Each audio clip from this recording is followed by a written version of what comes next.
Et bonjour à toute la Ziocle, j'espère que vous allez bien. Aujourd'hui, on va découvrir un grand changement. Le grand changement d'un gauchiste que tout le monde connaît. Quelqu'un qui, à la base, dénonçait les comportements toxiques des hommes patriarcaux, violeurs de femmes, aux réflexes animaliers.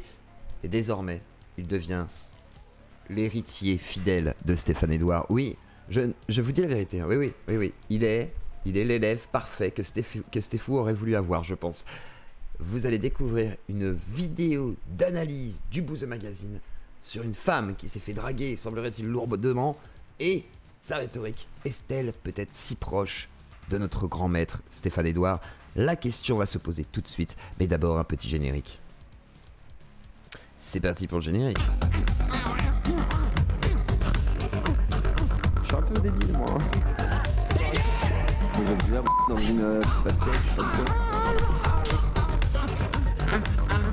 Et bonjour à tous, donc c'est parti, le Bouzeux Magazine, qu'est-ce qui se passe? Alors du coup j'ai découvert cette petite vidéo du Bouzeux Magazine qui va nous expliquer en quoi certaines femmes féministes de gauche sont en train d'accuser les hommes d'être des prédateurs sexuels. Et lui, bah ça lui plaît pas. Et étonnamment, ça a l'air de beaucoup le concerner. Donc on va découvrir tout ça. Le Bouzeux Magazine est-il un incel de gauche ou est-il simplement devenu quelqu'un qui va faire des études de cas comme Stéphane Edouard? La question est posée. Donc là on a une dérive qui est assez classique. En pensant dénoncer la banalisation de la culture du viol, on va en réalité la banaliser, hein, en prétendant être de l'ordre de la culture du viol et en l'occurrence de la prédation sexuelle, des comportements qui n'en sont pas du tout et qui sont tout à fait normaux en quelque sorte, hein, qui sont banals. Mais pour montrer ça, on va le voir avec les preuves qu'il nous montrera. Et on va il y a 3 mois, cet homme cisgenre hétérosexuel. Donc là, il va nous expliquer les comportements banals d'hommes, effectivement. Hein. Et par exemple, un truc très bête, c'est un t-shirt que j'aime la bite, bah ça veut dire que tu es disponible. Voilà, on va être sur ce genre d'argument, donc on va écouter tout ça. Militant de gauche revendiqué, quel est le rapport? S'est décidé à m'envoyer des messages étranges quelques jours après que nous sommes devenus mutus et elle affiche son compte. Mise en contexte, mon pseudo à l'époque c'était Orny Hippocagne. Égale jeu de mots incluant mon cursus scolaire, c'est-à-dire prépa littéraire Hippocagne. Je suis donc en première année d'études supérieures après m'être réorienté, j'ai donc 19 ans. Alors, son pseudo c'était donc Orny Hippocagne, un jeu de mots qu'elle explique à moitié, hein, en parlant de... Et là c'est rigolo, c'est-à-dire que moi, je vois ça, j'aurais pas pensé du tout à ce jeu de mots directement, et lui il y a bien pensé, on voit qui est souvent sur Pornhub. De l'Hippocagne.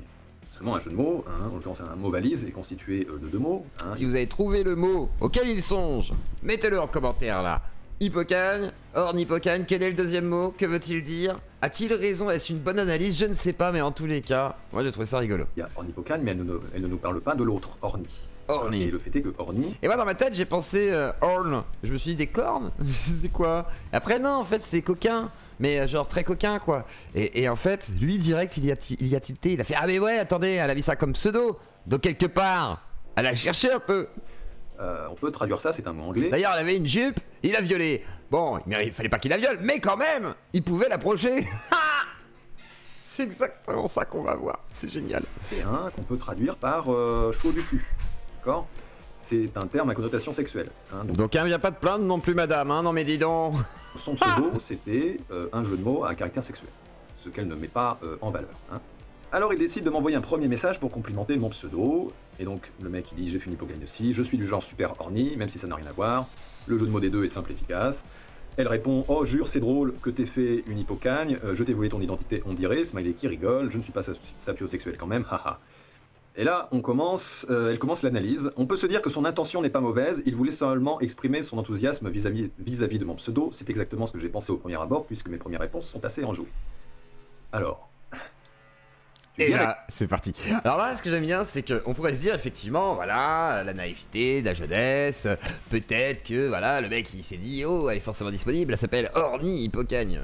Moi, personnellement, c'est pas ce qui viendrait à l'esprit directeur. J'avoue que... je suis peut-être un peu con, mais là sur le coup, moi tu t'appelles Orny Hippocagne, je pense surtout Hippocagne, et après je me dis bon Orny ok oui, bah, ça fait un joli jeu de mots quoi, mais est-ce que c'est forcément lié à son état de chaudasse absolue? Je ne suis pas sûr. Mais le bouseux lui sait. Naïve.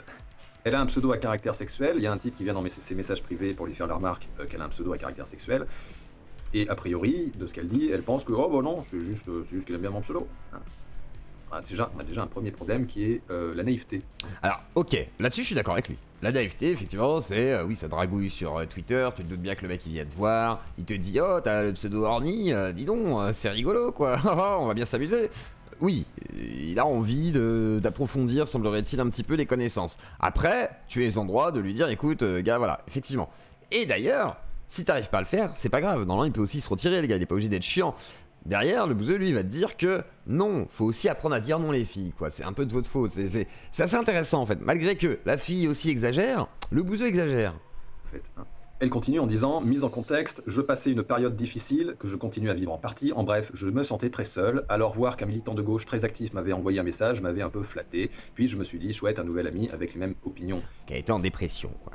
Et revendications comme moi. Puis à ce moment-là, j'étais en... Genre quand même, chouette, un nouvel ami avec des mêmes opinions que moi et machin et tout. Mais voilà. En fait, c'est ça qui est triste, c'est genre, c'est des gens qui sont tellement seuls. Hein, quelqu'un qui vient les voir sur Twitter pour les draguer, etc. C'est ouh, il se passe des trucs et tout. En plus en public, hein, c'est même pas un thread en MP. Enfin, un DM quoi. C'est stupide, c'est triste. Ça montre vraiment un état de solitude. Et qui drague sur Twitter en fait? C'est quoi cette merde? C'est quoi votre délire là? En cours, au plus mal, je suis à partir de ce jour que je ne suis pas retourné en cours avant une semaine et demie. Il a brisé ma solitude dans un moment de trouble intense. Revenons-en à l'analyse de ses messages.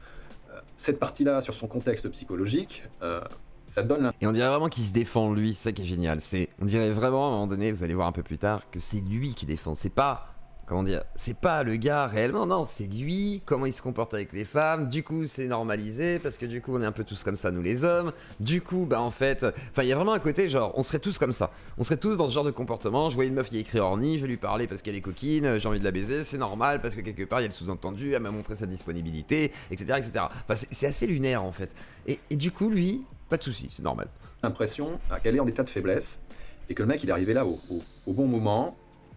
Et vous me direz ce que vous en pensez, mais moi l'impression que ça me donne, c'est que finalement ça accroît sa responsabilité. Hein.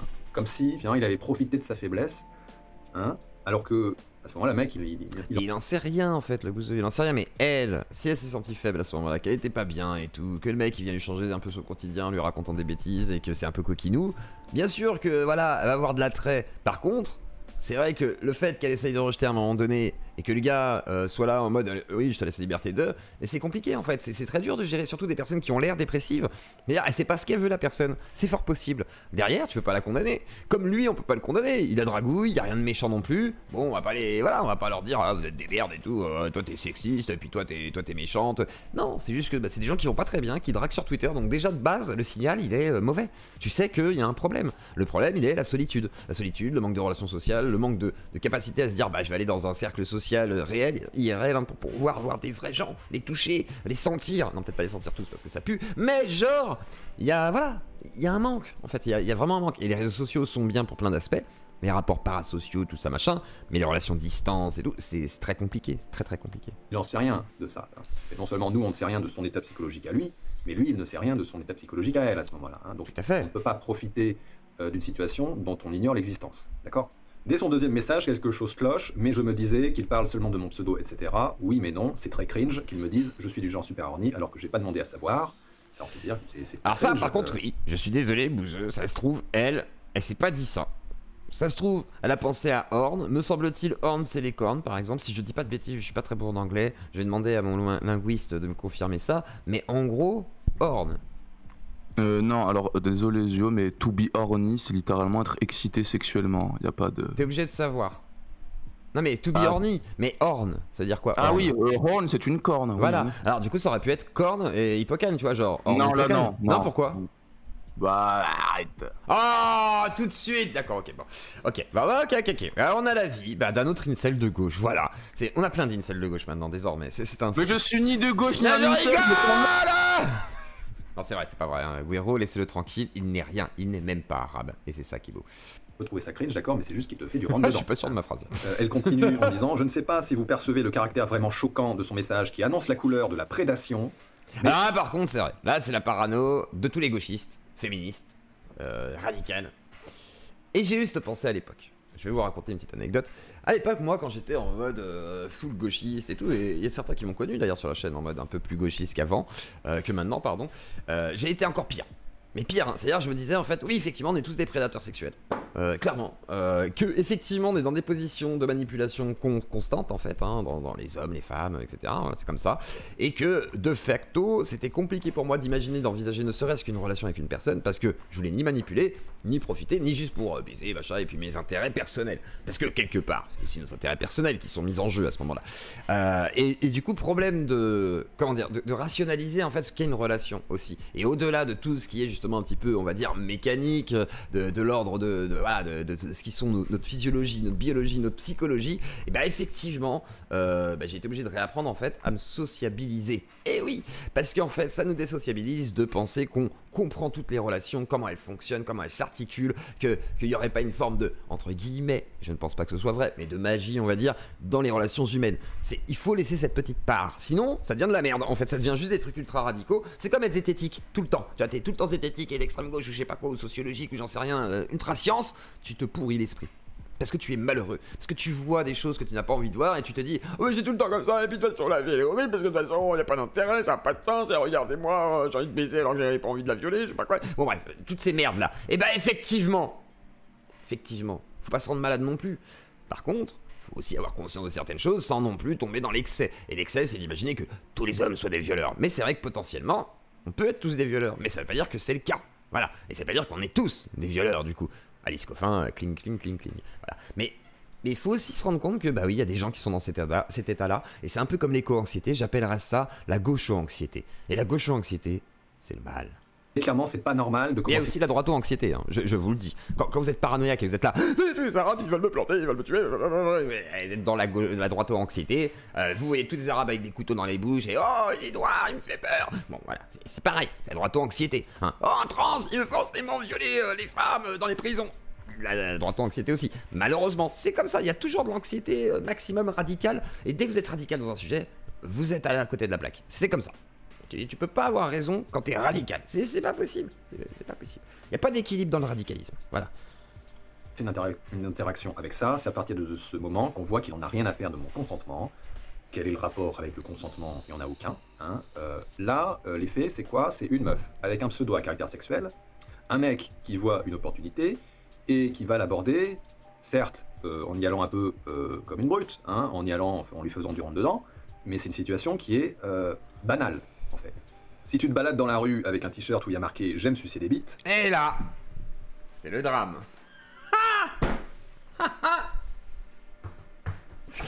Alors, c'est une femme qui se balade avec un t-shirt « J'aime sucer des bites » ou un mec, hein, voilà. Donc, selon le bouseux, écoutons ce qu'il va dire. Mais, enfin, là on est sur l'argument de la jupe courte, clairement, là, c'est directement.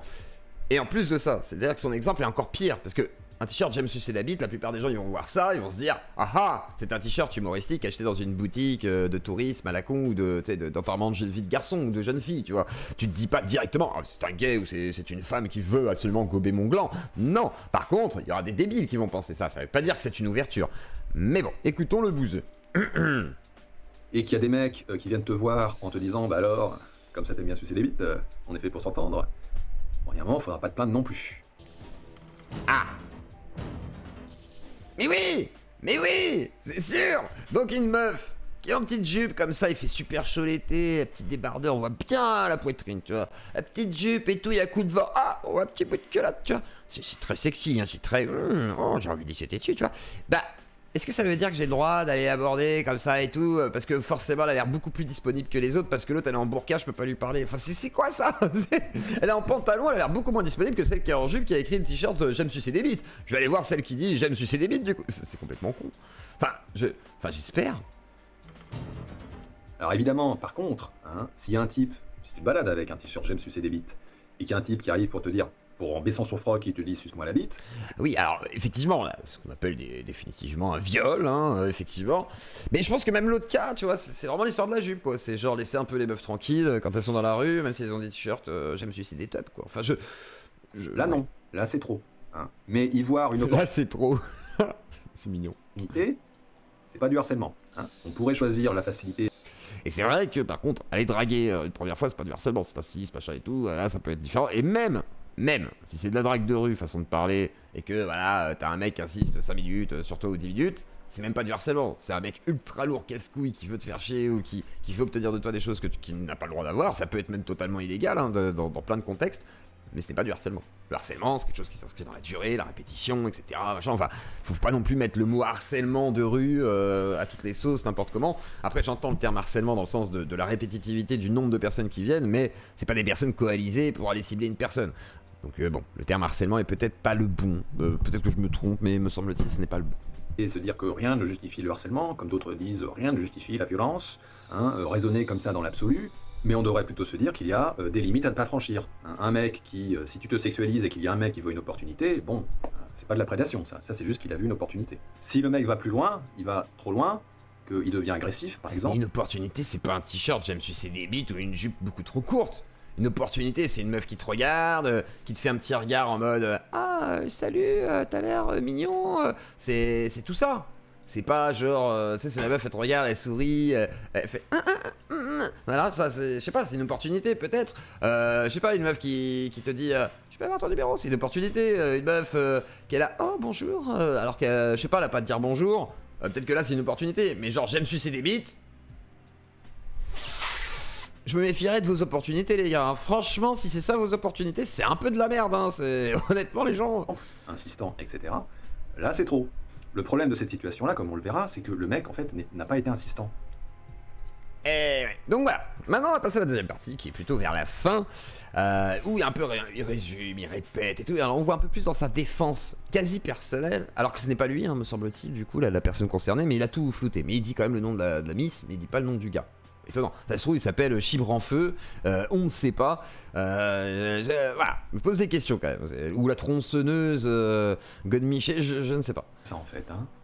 Il y a eu un autre témoignage, quelqu'un qui dit il fait ça à toutes les nanas avec un pseudo voilà, bio un peu le réseau qui commence à s'enflammer, qui commence à call out la personne, effectivement. Mais après, s'il fait ça avec beaucoup de meufs, je suis désolé, hein, moi dans mon Discord, si je vois il y a un mec qui va aller parler à toutes les meufs et tout. Je vais quand même aller lui dire écoute gros ça se fait pas en fait quoi, juste ça se fait pas parce que t'as un vagin tu vas lui parler, non en fait tu fais pas ça et c'est chiant en fait, c'est chiant et si tout le monde faisait ça ce serait un cauchemar et effectivement ce ne sont pas aux femmes d'apprendre à dire non obligatoirement mais aussi aux hommes des fois d'éviter d'être des gros lourds et d'aller voir chaque meuf qu'ils voient et qu'ils considèrent comme une opportunité, voilà c'est un peu bizarre quand même, enfin me semble-t-il explicite visiblement et donc il y a on a parce que moi j'ai quand même un gauchiste une fois qui m'a dit c'est aux meufs de dire non. Elles doivent apprendre à dire non. C'est pas à nous. Et elles doivent aussi être plus entreprenantes parce que c'est ça le féminisme du 21e siècle. C'est genre, les femmes doivent être plus entreprenentes vis-à-vis des hommes. C'est-à-dire, elles doivent réaliser nos fantasmes. Elles doivent être comme on l'imagine. Tu vois, bonne bombasse bien sexualisée. On vient de sucer le chibre et tout. Mais par contre, elles doivent être gentilles, polies, agréables. Et dire non quand elles ont pas envie. Mais elles doivent être quand même disponibles et très entreprenantes. C'est-à-dire, elle est entreprenante, elle vient vers toi, et si elle a pas envie, tu sais pas, parce qu'elle doit être entreprenante, mais par contre, elle doit te dire non si elle a pas envie, mais si elle dit non tout le temps, bah du coup, en fait, elle est pas entreprenante, donc c'est pas une bonne féministe. J'ai rien compris à ce qu'il m'a raconté, le gars. Après, il m'a dit, je suis un incel de gauche. Clairement. Il m'a dit ça. Chacun ses concepts, hein. Tout est possible. Moi, je pense que tout est possible dans la nature. Hein. Le screen où il a abordé une meuf en se reposant sur le caractère sexuellement explicite de sa bio. Et dans les commentaires, on a eu des gens pour dire « Ah, mais il fait ça avec plein de femmes, hein, c'est une preuve de prédation. » Et là, on voit que c'est lui qui se sent visé aussi, dans le sens où, à l'époque, bien entendu, tout le monde disait qu'il était un prédateur, tout le monde a commencé à dire « Ah, il bougeait, regardez oh. !» Donc, voilà, la défense, là, on sait pour qui elle est. Hein. Non, c'est un mec, certes, qui va cibler plutôt... qui va faire un peu dans la facilité et choisir de parler, d'essayer de draguer des meufs qui ont l'air ouvertes, qui ont l'air chaudes du cul en fait. Hein. Ah. Mais ça c'est pas de la prédation en fait. Ah, ils ont l'air chaudes du cul. Ok. Je sais plus quoi penser. Je vous avoue. On est quand même passé d'un bouseux qui était là, non, il faut parler bien, les femmes et tout, elles ne sont pas chaudes du cul, il faut les respecter, leur demander leur consentement sur 3 papiers signés, consultés par un notaire, et ensuite aller voir le juge qui délibère si on peut baiser ce soir. Ça prend quelques heures quand même de démarche administrative, mais quand même, je pense que si on est un bon gauchiste, pour respecter une femme, il faut lui demander qu'un soit son consentement sur papier, et bien entendu, le tout validé, comme je vous l'ai dit, par un juge et un notaire. Donc, à un moment donné, il y a un basculement. Le basculement, c'est le call-out. J'ai été call-out, moi, le bouseux. Et effectivement, aujourd'hui, je considère que les femmes, quand même, hein, sont un peu chaudes du cul, mais n'assument pas. Il est incroyable. Il est incroyable comme garçon. C'est pas être un prédateur. C'est juste être lourd, hein. C'est ok. Ouais. C'est pas grave, t'as le droit d'être lourd, mais c'est bien d'essayer d'éviter de l'être trop, en fait. On peut aussi se retenir, des fois. Et peut-être pas très fin, le mec, hein, mais... il lui dit explicitement son âge, enfin, qu'il est plus âgé qu'elle, et lui donne la possibilité d'arrêter la conversation si ça la gêne. Et il lui dit, ah bah j'ai l'impression que je te saoule, hein, ah bah je t'ai saoulé, ça y est. Il donne l'opportunité à la... Alors, le bouseux. Même moi, je suis comme ça des fois. Je vais dire, ouais, mais si je te saoule, ouais, mais si, voilà, si tu veux, on arrête de discuter, machin. Mais les gens, ils le font pas quand tu dis ça. Franchement, le bouseux, c'est soit tu es naïf, toi aussi, soit tu mens. Et tu te mens à toi-même. Quand tu dis ça à quelqu'un, je te laisse la liberté de... Tu sais que dans le business, dans le commerce, laisser la liberté à quelqu'un, c'est un petit peu l'enfermer pour lui dire, bah justement, je te laisse la liberté de refuser, mais du coup, ce serait bête de refuser, puisque cette liberté que je te laisse, quelque part, t'as le choix, tu vois. Mais en fait, non. C'est une manière de ne pas laisser le choix. Qu'on le veuille ou non. C'est inconscient, on le fait naturellement. Je ne dis pas que les personnes disent ça pour manipuler absolument les gens, non. Mais par contre, il est vrai que c'est une manière rhétorique d'amener quelqu'un à accepter quelque chose, alors qu'à la base, elle dirait peut-être non, effectivement. Mais en disant ça, ça lui amène une sécurité de dire, bah en fait, j'ai le droit de refuser, donc peut-être qu'en fait, je vais accepter parce que la personne est de confiance. Tu vois, et effectivement, elle a pas non plus complètement tort. Par contre, c'est vrai que de penser comme ça, c'est dangereux, parce que tu te mets à analyser tout le monde en disant, ah bah il a dit ça, du coup ça veut dire ça, mais... Et ce qui est con, parce que des fois, les gens s'expriment aussi juste naturellement aussi de cette manière-là. Ça veut pas dire que c'est forcément avec une intention. Mais faut pas se tromper non plus. Pas se personne avec qui il parle de s'arrêter là, si ça la gêne. Donc en fait, où est le problème? Et malgré ça, le type, il se fait afficher comme un prédateur sexuel. Mais ça, si par déjà contre, ça, c'est un prédateur sexuel, mais moi je me dis, mais t'as jamais connu de violence, en fait. Et là, c'est rigolo parce que, genre, t'as jamais connu de violence. C'est vrai ce qu'il dit, il a raison en fait. Mais la manière dont il le dit, je pense que ce sera jamais compris parce que il le dit avec un grand sourire. T'as jamais connu de violence, hein, c'est pas ce que c'est qu'un viol. Enfin, oui, calme-toi, enfin, oui, peut-être qu'elle a pas connu, mais bon, peut-être que tant mieux pour elle. Peut-être que c'est bien qu'elle se dise que c'est ça, voilà, déjà le début d'une grande violence, tu vois. Peut-être que c'est très bien, vaut mieux qu'elle soit naïve comme ça. C'est très bien pour elle, elle a pas vécu des trucs horribles. Qu'est-ce que tu veux, hein? Si déjà ça, c'est une agression, mais comment tu qualifies d'autres trucs plus graves, en fait? Et ça, c'est le problème de tout mettre dans le... Une agression ou un crime? Tu peux avoir le début, c'est une agression ou du harcèlement, ou voilà, quelqu'un qui t'emmerde. Et après, t'as ce qu'on appelle vraiment le crime, peut-être. Un viol est un crime, me semble-t-il. C'est pas une agression. Une agression sexuelle, une main au cul, ce n'est pas un viol. Effectivement, donc une main au cul, c'est effectivement un attouchement sexuel. Et une agression sexuelle devient un crime la plupart du temps, hein, malheureusement, le bouseux. Même panier. Si déjà ça, c'est être un prédateur sexuel, mais alors il y a des trucs bien pires. Oui, alors ça c'est sûr, il y a toujours des trucs pires, et je ne dis pas que forcément c'est une agression sexuelle qui est décrite là, mais par contre, c'est un lourdeau quoi, surtout ça en fait, il faut l'admettre, c'est pas grave. Hein. Qu'est-ce que c'est alors? Alors au niveau des réactions... Ça veut pas dire qu'il n'y a pas de risque avec ce genre de personne qui va voir un peu tout le monde, c'est vrai que tu peux te poser des questions. Hein, moi je suis désolé, j'aurais quelqu'un qui me dit « Ah j'ai été voir 77 filles là depuis 2 mois ». Peut-être que ce serait bien d'arrêter, en fait, c'est chelou, c'est chelou, en fait, effectivement, t'as le droit de te poser des questions, malheureusement. En négative, on a quelqu'un qui nous dit, par exemple, ou plutôt, je pense que c'est par ce compte qui parlait du fait qu'on doit prendre en considération toutes les oppressions, mais qui oppresse et agresse les femmes, smiley clown.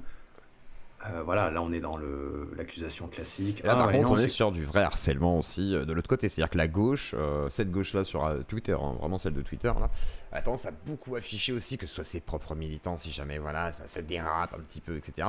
Le bouseux qui a été explosé. Enfin, il y a vraiment du harcèlement de masse, hein, en fait, à ce niveau-là. Et entre eux, parce que, effectivement, c'est comment tu gardes la meute entre elles. Et s'il y a un chien fou qui se décale, tu l'abats. C'est normal. Et c'est malheureux. C'est malheureux. C'est quelqu'un qui donnait des leçons et en fait il agresse des femmes et il a agressé. Où est l'agression en fait? Où est l'oppression, où est l'agression? C'est pas radar pour ce genre de type, bref, très inquiétant votre pote. On a toujours ça, hein, comme pour le call-out précédent, on a toujours cette idée que « Ah, mais moi, je le sentais, je l'avais vu venir. Hein. » Ah, ça c'est pareil, oui. Les gens qui ont vu venir les choses, vous n'êtes pas dans le contexte réel. Donc en principe, voilà, on voit pas forcément bien venir les choses, même si après il peut y avoir des signes annonciateurs, mais c'est pas quelques tweets qui suffiront en principe, sauf si le mec était extrêmement explicite. Et ce qui est possible, hein, ça se trouve, là, le bouseux il nous montre pas tout, on ne sait pas. Enfin, je veux dire, il n'y a pas toute la totalité des messages de ce gars. Ça se trouve, le mec est effectivement potentiellement très casse-couille sur les réseaux, fait peut-être des propositions douteuses, etc. etc. Là-dessus, on ne sait pas. Donc, pour moi, bénéfice du doute, je garde tout ça suspendu. Ça se sentait qu'il n'était pas clair, mais je le dis seulement après. Hein. Attention les camarades, il y a un paquet de personnes qui follow ce prédateur, que le simple fait de suivre cette personne, ça te met en danger, et c'est un prédateur sexuel. Hein. Merci de... Mais alors, après, moi, il y a un truc que je me demande, c'est... Est-ce que c'est pas le bouseux, en fait, dont il... Enfin, est-ce qu'il parle pas tout simplement de lui? Je sais pas. J'arrive pas à savoir, là, et faudrait que je cherche, en fait, mais ce thread, je l'ai pas trouvé. Je peux confirmer que venir draguer ses mutus est toujours cringe. Il n'y a pas que moi... Alors, ok, on peut trouver ça cringe, hein. D'accord, mais c'est pas... De là à parler de harcèlement sexuel ou de prédation sexuelle, faut pas déconner. C'est gênant, mais c'est pas... Et là-dessus, il a raison. Là-dessus, il a raison. Et c'est là où je me dis, le bouseux a-t-il viré? A-t-il enfin changé de camp? Est-il enfin d'extrême droite? Je ne sais pas. Moi, ce que je vois, c'est qu'effectivement, il a beaucoup changé. Là, je pense qu'il en a marre de la gauche, qui a envie de leur taper dessus aux féministes, surtout celle de Twitter. Et que là, on assiste à un véritable changement, un point de bascule. Et peut-être que nous aurons un jour la révélation que le bouseux deviendra un leader finalement des mascus incel et nous vendra des formations pour pouvoir draguer de manière à ce que ma chaîne ne grince plus, parce que c'est un cauchemar. Bref, merci à toute la Claudie. Je vous dis à plus tard. Moi je suis sûrement en vacances actuellement, ou je commence à l'être. Mais en tous les cas, je vous fais des gros bisous et je vous dis à bientôt.